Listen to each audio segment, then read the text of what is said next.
기도하시겠습니다. 좋으신 하나님 감사합니다. 최후 승리를 주시는 하나님, 그 하나님을 신뢰하고 바라봅니다.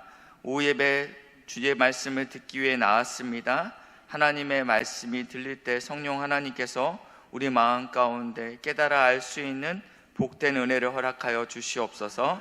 감사드리며 예수님의 이름으로 기도했습니다. 아멘. 제가 한 달 전에 이 본문으로 같은 제목과 같은 본문으로 하나님 말씀을 전했습니다. 오늘도 저번에 이어서 함께 말씀을 나누길 원하는데요. 먼저 우리가 기억을 좀 되새겨 봤으면 좋겠습니다. 이 에스겔은 바벨론이 남유다를 포로로 끌고 갔을 때 2차 포로로 잡혀갔던 제사장입니다.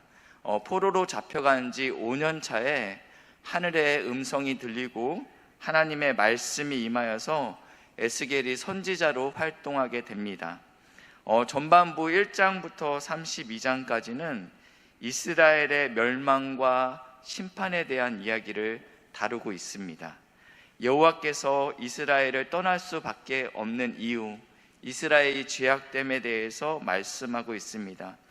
여호와 하나님이 더 이상 이스라엘과 함께할 수 없다. 이게 전반부에 나와 있는 이야기입니다. 그리고 에스겔 33장부터 48장까지는 하나님께서 어떻게 이스라엘을 다시 회복시키시는지, 떠나셨던 하나님께서 돌아오시는 이야기를 다루고 있고, 오늘 읽었던 48장은 여호와 산마로 끝나고 있습니다. 하나님이 거기 계신다라는 의미입니다. 이 말은 하나님께서 우리와 함께 하신다라는 의미라고 말씀을 드렸습니다. 이들의 현실은 지금 포로로 끌려간 비참한 현실입니다. 그러나 하나님의 이 말씀이 이스라엘 백성들에게는 위로와 소망이 됩니다. 왜냐하면 말씀의 능력이 있기 때문입니다. 우리의 현실은 그렇지 아니할지라도 말씀이 그렇다 하면 그것은 우리에게 소망이 되는 것입니다. 에스겔서에 우리가 잘 알고 있는 환상이 있습니다. 바로 골짜기의 마른 뼈 환상이죠. 이 마른 뼈 환상은 하나님께서 이 이스라엘의 영적인 상태를 보여주기 위해서 에스겔에게 보여주신 환상입니다. 이 수많은 뼈들, 골짜기를 가득 메운 뼈들, 근데 이 뼈들은 생기가 하나도 없습니다. 바짝 말랐습니다. 하나님께서 에스겔에게 이렇게 묻습니다. 이 뼈들이 살 수 있겠느냐라고 묻습니다. 그런데 에스겔은 이렇게 대답합니다. 주께서 아시나이다. 이 말씀은 주님이 그러하시다면 살 수 있습니다. 주님이 원하신다면 이 뼈들 살 수 있습니다. 또 다른 의미도 있죠. 나는 할 수 없습니다. 나에게는 답이 없습니다. 그러나 하나님이 그렇다 하시면 이 뼈들 살 수 있습니다 라고 이야기하는 것입니다. 그러자 하나님께서 선지자 에스겔에게 이렇게 말씀하십니다. 하나님의 말씀을 대언하라 라고 말씀하고 있습니다. 이 말씀이 대언될 때 이 뼈들이 어떻게 됩니까? 뼈와 뼈들이 서로 연결되고 힘줄이 생기고 살이 오르고 가죽이 덮이게 됩니다. 하나님께서 다시 한번 에스겔에게 대언하라고 명령하십니다. 그래 생기에게 대언하니 생기가 들어가 극히 큰 군대가 되었다라고 말씀하고 있습니다. 이렇게 하나님의 말씀에는 능력이 있습니다. 하나님의 말씀이 선포될 때 마른 뼈가 살아나듯, 그래서 큰 군대를 이루듯 하나님의 말씀이 우리의 삶 가운데 선포될 때 절망 상황 가운데서도 하나님의 말씀에 우리에게 선포될 때 우리에게는 참 평안과 위로가 있다라는 것입니다. 오늘 본문에서는 하나님이 우리와 함께 하신다라고 말씀하고 있습니다. 그러면 우리는 묻죠. 하나님이 나와 함께 한다라는 확실한 증거를 보여주십시오. 왜냐하면 우리의 삶이 하나님이 나와 함께 하지 않는 것처럼 느껴지기 때문입니다. 요한복음 1장 1절 말씀인데요. 태초에 말씀이 계시니라. 이 말씀이 하나님과 함께 계셨으니 이 말씀이 곧 하나님이시라. 태초에 하나님과 함께 있었던 것이 있었는데 말씀이다라고 표현하고 있습니다. 그리고 이 말씀이 곧 하나님이다. 그러니까 우리는 이 말씀만 보면 지금 하나님이 두 분인 것처럼 느껴지긴 합니다. 그러나 어떤 성도들은 이렇게 이야기하죠. 목사님, 확실한 증거 말입니다. 눈에 보이는 증거 말입니다. 손에 잡히는 증거 말입니다. 말씀 말고 하나님이 정말 나와 함께 하신다라는 그런 확실한 증거가 우리에게는 필요합니다 라고 대묻곤 합니다. 이 같은 요한복음 1장 14절 말씀에는 이렇게 표현되고 있습니다. 이 태초에 있었던 이 말씀, 하나님과 함께 했었던 이 말씀, 그리고 하나님이었던 이 말씀이 어떻게 되냐면 육신이 되어 라고 표현하고 있습니다. 그러니까 이 말씀은 하나님이면서 곧 예수님이신 것입니다. 지금 이 예수님께서 태초에 하나님과 함께 계셨고 또한 하나님이셨습니다. 그런데 이 예수님이 이제는 우리의 육신의 몸을 입으셨다라고 말씀하고 있습니다. 그리고 우리 가운데 거하셨다. 임마누엘이죠. 하나님이 육신을 입고 우리와 함께 하신다라고 말씀하고 있습니다. 요한일서 1장 1절 말씀인데요. 같이 읽겠습니다. 시작.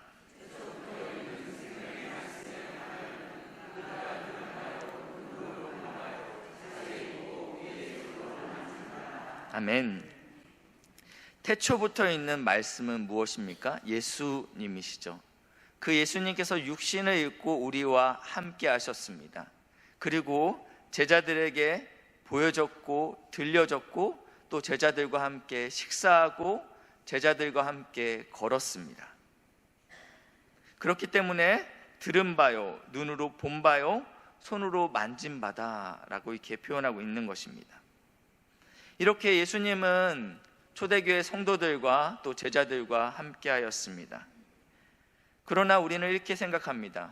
그 예수님은 그 당시에 확실했지 지금 우리에게는 만져지지 않고 보여지지 않습니다. 이미 그 예수님은 승천하셨습니다. 맞습니다. 예수님은 승천하실 때 떠나시면서 제자들에게 이렇게 말씀하십니다.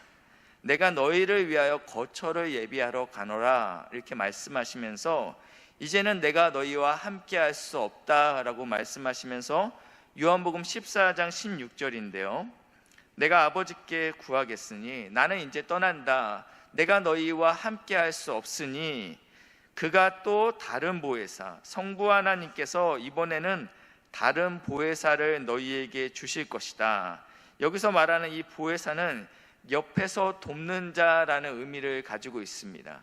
성령 하나님을 이야기하는 것입니다.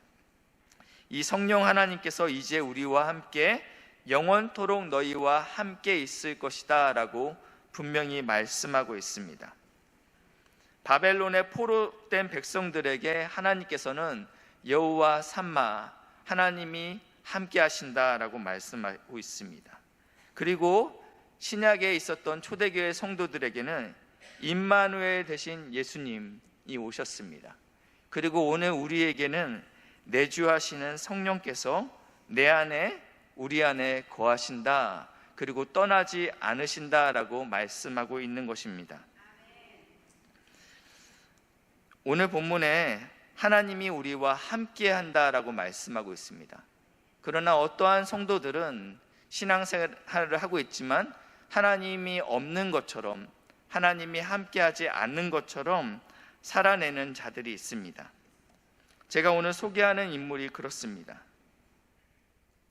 자신의 힘으로, 자신의 지혜로 삶을 개척했던 사람입니다. 어려서부터 누구에게 지는 것을 극도로 싫어했던 자입니다.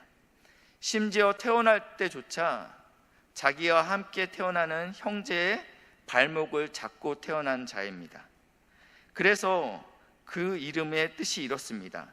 발꿈치를 붙드는 자. 혹시 누구인지 아시겠습니까? 야곱입니다.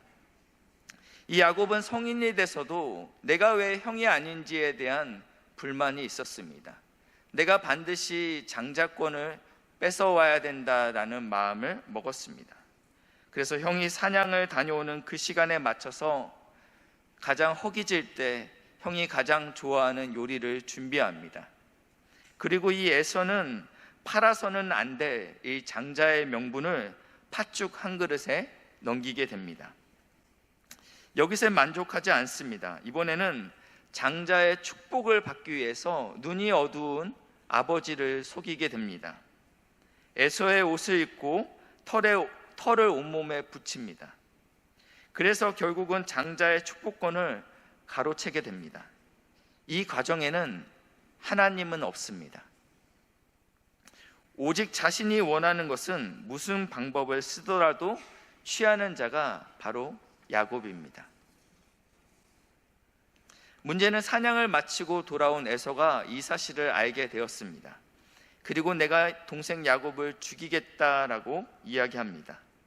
마땅히 용서를 구해야 되지만 야곱은 또다시 자신의 지혜를 믿습니다. 외삼촌 라반의 집으로 도망가기로 결단을 내립니다. 이 하란까지의 거리는 800km입니다. 형에게 잡힐까봐 베델까지 거리로 따지면 70km입니다. 자기 살겠다고 초인적인 힘으로 하루 만에 3일 길을 달려갑니다.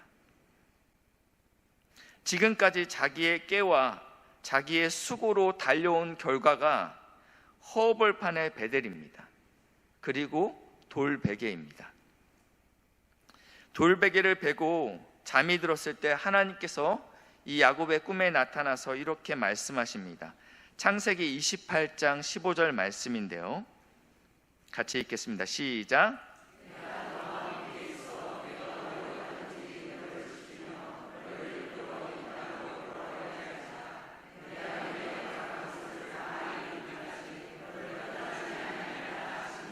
아멘. 하나님은 자기만 생각하는 이기적인 야곱을 향하여 오늘 놀라운 말씀을 주고 있습니다. 15절은 계속 띄어놔 주시고요. 제가 이것을 번역해 봤는데 이렇게 번역했습니다. 너가 하란을 가는구나. 그래, 내가 함께 가겠다. 너가 하란을 넘어 어디를 가든지 끝까지 함께 하겠다. 그리고 너를 다시 이 땅으로 데려오겠다. 너를 향한 내 계획을 다 이룰 때까지 난 멈추지 않을 것이다. 내가 너를 포기하지 않겠다. 절대 너를 홀로 두지 않을 것이다. 하나님의 놀라운 사랑의 고백이 이 안에 담겨 있습니다. 야곱의 그 이기적인 모습, 실패한 모습임에도 불구하고 하나님은 함께 하시겠다라고 말씀하시는 것입니다. 이 고백을 듣고 야곱도 이렇게 답하게 됩니다. 28장 16절입니다. 야곱이 잠이 깨어 이르되 여호와께서 과연 여기 계시거늘 내가 알지 못하였도다. 하나님께서 이 멀리 브엘세바에서 베델까지 이 70km나 되는 거리까지 지금 여기에 나와 함께 계시는구나. 내가 미처 깨닫지 못하였다라고 이야기하는 것입니다. 문제는 여기에 있습니다. 우리 성도들에게 닥치는 여러 가지 고난과 문제가 큽니다. 이것이 우리를 삼키려 듭니다. 그때마다 우리가 여호와 삼마 되시는 하나님, 그리고 임마누엘 되시는 예수님, 그리고 내주하시는 성령님이 나와 함께한다라는 믿음이 있다면 우리는 이 시험을 헤쳐나갈 수 있다라는 것입니다. 우리의 문제보다 더 크신 하나님을 바라보기 시작한다면 우리에게는 참 평안이 임하게 됩니다. 고난 가운데 하나님이 나와 동행하신다라는 것을 깨닫게 되면 우리는 찬양이 터져 나옵니다. 주가 나와 동행하시며 나를 친구 삼으셨네. 우리 서로 받은 그 기쁨을 알 사람이 없도다. 나 혼자 가는 길인 것처럼 느껴졌습니다. 그런데 이 길 가운데 하나님이 나와 동행한다라는 것을 깨닫는 순간 그 안에 찬양이 터져 나오는 것입니다. 세상이 알 수 없는 그 기쁨, 세상이 알 수 없는 그 감사가 이 안에 솟구친다라는 것입니다. 말씀을 정리하겠습니다. 우리 삶 가운데 어떠한 문제, 어떠한 어려움이 있습니까? 무엇 때문에 우리가 낙심이 됩니까? 근데 정말 중요한 것은 모든 상황 가운데 하나님이 우리와 함께 하신다라고 말씀하고 있습니다. 내가 그렇게 느끼든지 그렇게 느끼지 못하든지 말씀은 하나님이 너를 떠나지 않는다라고 말씀하고 있습니다. 우리의 영의 눈을 들어서 여호와 삼마의 하나님, 그리고 임마누엘의 예수님, 그리고 내주하시는 성령님을 바라보시길 축복합니다. 함께 하신다라는 말씀을 붙들고 이번 한 주도 승리하시는 성도님들 되시길 주님의 이름으로 축복합니다. 기도하시겠습니다. 좋으신 하나님 감사합니다. 내가 너를 떠나지 않고 버리지 않는다라고 말씀하여 주시는 하나님 감사합니다. 우리의 어떠함과 상관없이 너와 함께 하겠다라고 말씀하셨는데 우리가 영의 눈을 열어서 내주하시는 성령님, 임마누엘 예수님, 여호와 삼마의 하나님을 바라볼 수 있도록 인도하시고 역사해 주시옵소서. 감사드리며 예수님의 이름으로 기도합니다. 아멘.